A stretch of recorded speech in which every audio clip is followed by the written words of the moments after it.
I'm Cody Rourke from Locked On Broncos, and this episode is brought to you by Peloton. Peloton is shaping the future of fitness with the brand new Peloton Cross-Training Tread Plus, powered by Peloton IQ. This is Peloton's most advanced equipment yet, giving you real-time guidance and endless ways to move, whether you're running, lifting, or you're cross-training with your favorite instructors like Alex Toussaint. It's training reimagined to make your workout more personal. Peloton is built for breakthroughs. With features that help you plan, stay motivated, and hit peak performance, you can let yourself run, lift, flex, and go, while Peloton handles all the rest. Plus, Peloton IQ provides real-time strength coaching, tracking your progress and suggesting weights that challenge you so you can get stronger. Plus, the new movement tracking camera, it counts your reps and corrects your form in real time, making sure every rep is safer and smarter.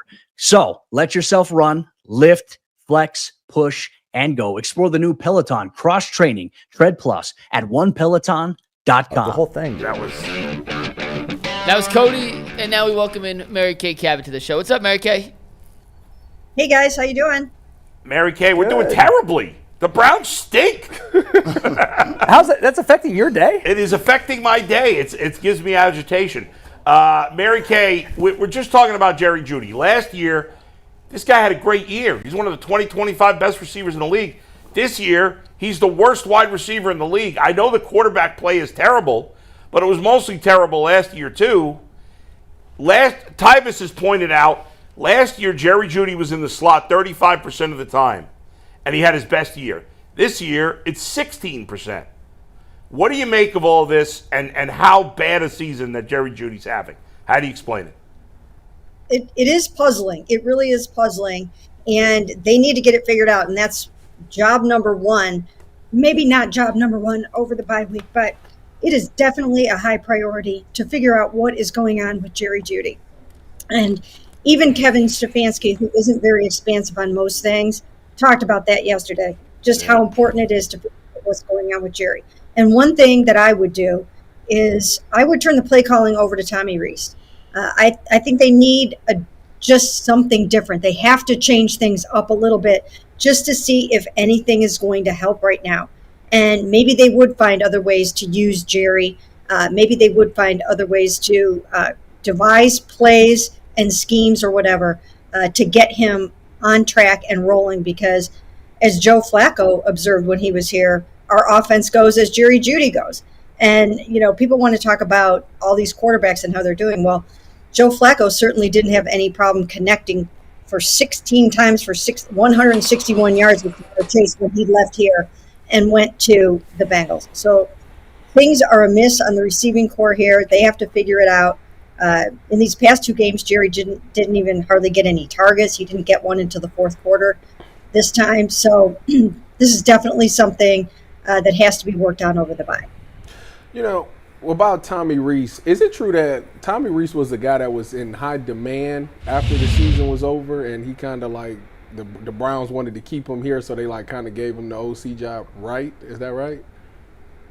That is right. Yeah, he was in line for that North Carolina job and other jobs. So he was definitely somebody that was sought after and is sought after in the college world, and the Browns knew that they had to do something special to keep him. So if he is that good, if he is that offensive savant or whatever he is, then why not give him a chance to see what he can do with this offense? Because it needs a new look, it needs a new voice, it needs some help. So, given that fact, obviously he's recently from college, so that probably will help him with Dillon Gabriel, be able to connect the play calling with him, familiarize him with something from college. But Dillon Gabriel's been the starter for 4 games. What has been the good that you've seen out of him? Well, along the way, I've seen a few things that you can build on, but certainly not enough to think, oh, geez, this guy can be our starter, at least not yet. And I think that it would be a whole lot easier for Dillon Gabriel to look better if he had a better receiving core right now. And it's hard to tell what came first, the chicken or the egg. Would Jerry and Isaiah and Jamari and these guys be doing a lot better with a different quarterback? I don't know. They had Joe. It didn't work well with him either. So I do think that I think they should trade for a receiver, actually, is one of the things that I think they should do. I don't think they will. I think they want to build with the guys that they have. I think they're looking to get Ced Tillman back after this game. I think they want to see what some of these younger guys can do. But it has to be either drawn up differently. I don't know what the solution is. I don't know what they're going to come up with. But I do think that it is a little bit difficult to accurately gauge Dillon Gabriel's effectiveness with the supporting cast that he has right now and how they are operating right now. Mary Kay, is it fair to say that Shedeur Sanders can't do any worse than Dillon Gabriel's doing right now?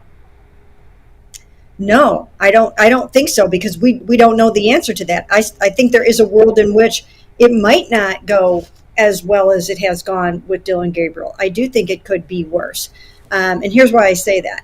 Because if Shedeur Sanders isn't ready to stop retreating and going backwards under pressure the way that he so often did in college, and if he's taking a bunch of sacks and negative plays like that, they don't have the explosive plays in their offense right now that can make up for that. If you look at Drake May on Sunday, he absorbed 6 different sacks, and he overcame them. He absolutely overcame them with explosive plays. They also had explosive runs, and right now the Browns don't have that in their offense. And so I just don't think that, that you can say he can't do any worse. I think there is a world in which it would look significantly worse if he can't stop retreating. Well, Mary Kay, let me touch down on that point. Dillon Gabriel did have a safety where he threw the ball to nobody. He did stare down a receiver in the middle of the field, and that got intercepted. He threw a Hail Mary in double bracketed coverage. I get the fact that, yes, we go back and look at the situation with the Rams game, but that's 6 months ago in a preseason game. I also saw Dillon Gabriel get sacked 6 times against the Pittsburgh Steelers. At some point, don't we have to, instead of saying, okay, it could be worse, don't we have to see it? Well, there is some thought to that. Yeah. I mean, I think there's only one way to find out if it could be better, and that would be to see it. And if they're not doing that, then they must not think he's ready. They absolutely must not think he's ready if they're not willing to throw him out there.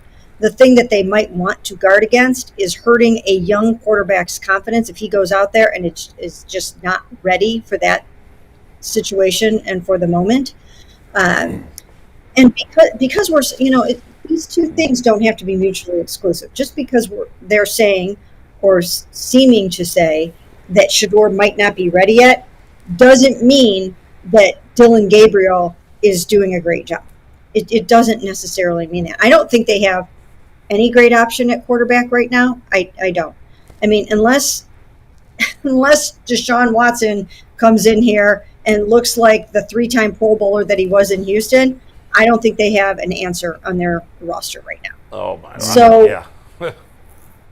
I just don't think they have it. I mean, I would be trying to find a way to get. I think right now, and maybe this is controversial, but I think that there are some winnable games left on the schedule. I don't think they're too far out in the AFC North. I think the AFC North is so weird this year that if they could stack some victories, they could at least make a little noise in the division. But they're not going to be able to do that without some better receivers and better quarterback play. And unless they get that somehow, then I think that it's going to be more of the same. I would be trading for a wide receiver, and I would even be thinking of some other option at quarterback. Mary Kay, I love your optimism, but I don't see it at all. I don't think they can win more than 2 more games, maybe 3. And somebody asked in the press conference, "Okay, you guys all in on winning?" And Kevin said, "Yes, but they're not. If they were, they'd go get a receiver," as he said. They wouldn't have traded 2 veteran quarterbacks. If they were really in on winning. So they're not in on winning. And in terms of the Sanders not being ready, here's why I'm not even sure I believe that anymore, because first of all, Dillon Gabriel doesn't look like he's ready to play in the NFL, and they've played him. So if they're not worried about hurting his confidence, then they shouldn't be worried about hurting Shedeur's confidence. And number 2, I can't trust their analysis of who's ready and who's not. I don't trust anything the organization does. For me, do you feel differently? Do you still have faith in the decision makers in this organization?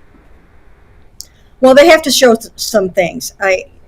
We obviously know that they can field a championship caliber defense. We know that.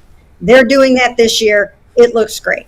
The offense is unsustainable like this, and it's going to tear apart a lot of things, and it could cost jobs if they don't change it up and get something different out of this offense the rest of the season. I don't know what the answer is. I know certain things that I would do. I don't know if they are willing to do those things because they are really looking, maybe they are looking more towards the 2026 season and the 2026 draft and just trying to build on what they have with the offense this year. But I do think that there is a world in which they can win. I'm not saying that they're going to make a run at winning the AFC North. I mean, please don't misconstrue that.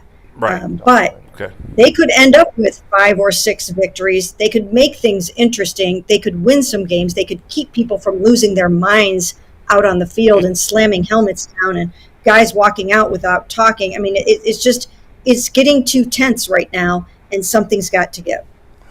Well, Mary Kay, we talk about the wide receiver room, and a lot of times we hear we can't evaluate the quarterbacks because of the wide receiver room. We can't get an accurate gauge on what's going on because of the wide receivers. Well, you look at O'Shea. He says last week or a couple weeks ago, given he likes the receiver room, the guys are asking him to do everything they want, and we like our receiver room. We asked Kevin Stefanski. He says, hey, listen, we got some smaller guys that are faster. We get said back. We like our receiving room. How is it everybody else in the world can see, even including Joe Flacco, who's throwing to Jamar Chase and T. Higgins and throwing for 300-plus yards? How is it everybody in the world sees that you lack receivers? However, this organization year after year after year after year consistently has said, we like our receiving room, and you're passing on guys that are in the draft. Amon-Ra St. Brown. You got the Schwartz of the Anthony Schwartz of the world. How is it that we give them an excuse, but they're picking these guys that we obviously see are not NFL caliber receivers? Well, I do agree. Every year, I'm always out there stumping for better receivers. I think that in today's passing NFL, of course, you have to have a number of really good receivers. Joe Burrow looked the way that Joe Burrow did all those years, or has looked the way he's looked, in part because he's had really, really good receivers. There are some organizations that really shine and excel at developing, drafting, and acquiring wide receivers. And I think the Browns need to improve in this area. I know they were looking globally at their pass catchers last year and including this year and including the tight ends in that. But you still have to have some really good wide receivers. And again, it's hard to tell this year what came first, the chicken or the egg. Are the receivers going bad because of the quarterbacking, or is the quarterbacking going bad because of the receivers? It's tough to tell. But I would be out there trying to find 1 or 2 good receivers in the trade market. I mean, they were able to find Tyson Campbell. He's a really good cornerback. There's got to be somebody out there that your deep threat right now is Isaiah Bond, and he's not ready to be that. He's not ready to be that number 2 guy right at the moment. He can develop into that perhaps, but he's not that yet. Thank you, Mary Kay. We appreciate it. Talk to you soon. Appreciate it. As always, Mary Kay, the Hall of Famer. You can find her on Cleveland.com, covering the Browns just as well as anyone in the city. Mary Kay, thank you so much for joining us.